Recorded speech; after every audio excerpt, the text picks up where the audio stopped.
NEET 2025 का question है, topic है इलेक्ट्रोस्टैटिक। सिमिलर क्वेश्चन आपको जेईई मेंस में भी मिल सकता है। तो क्वेश्चन को पहले पढ़ लीजिए, समझ लीजिए, फिर सॉल्यूशन को देखिएगा। इस क्वेश्चन में हमारे पास दो आइडेंटिकल स्फीयर्स हैं जिनके चार्जेस भी इक्वल है and they are placed at some distance. अब इनके बीच में जो फोर्स है, इनिशियल जो फोर्स है वो है F, ठीक है। उसके बाद हमारे पास एक अनचार्ज स्फीयर C है जो पहले A के साथ कांटेक्ट में लाया जाता है और फिर B के साथ कांटेक्ट में लाया जाता है and then C is removed. Again these spheres A and B are placed at the same distance. अब हमें इनके बीच का फोर्स निकालना है। समझ में आया क्वेश्चन? तो इस टाइप के क्वेश्चन के लिए हमें दो बेसिक कॉन्सेप्ट याद रखने हैं।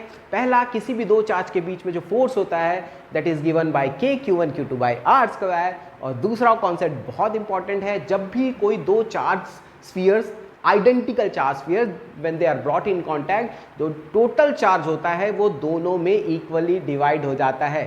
अगेन, कोई भी दो चार्ज स्फीयर्स अगर कांटेक्ट में लाए जाते हैं they should be identical, then the total charge जो है दोनों में इक्वली डिवाइड हो जाएगा। तो इसी कॉन्सेप्ट को लगाते हुए इस क्वेश्चन को सॉल्व करते हैं। तो सबसे पहले जैसे A और C को अगर हम कांटेक्ट में लाते हैं तो C जो है अनचार्ज है, इसमें है Q, टोटल चार्ज Q जो है दो इक्वली डिवाइड हो जाएगा A और C में।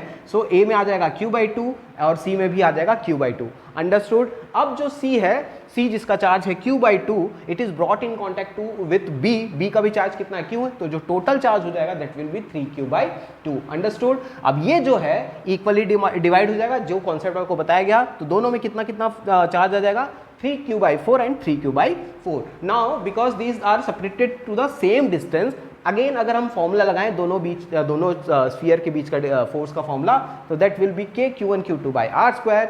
Q1 की वैल्यू क्या है यहाँ पे, Q/2 और ये है 3Q/4। और अगर हम इसको सॉल्व करते हैं we get 3/8 KQ square by R square, जो कि ओरिजिनल फोर्स था, जो स्टार्टिंग में जो डिस्टेंस था उनके बीच का R था, उस समय जो फोर्स था वो भी इतना ही था। तो we can replace this as F। तो जो फाइनल आंसर रहेगा दैट विल बी 3/8 F। आया समझ में?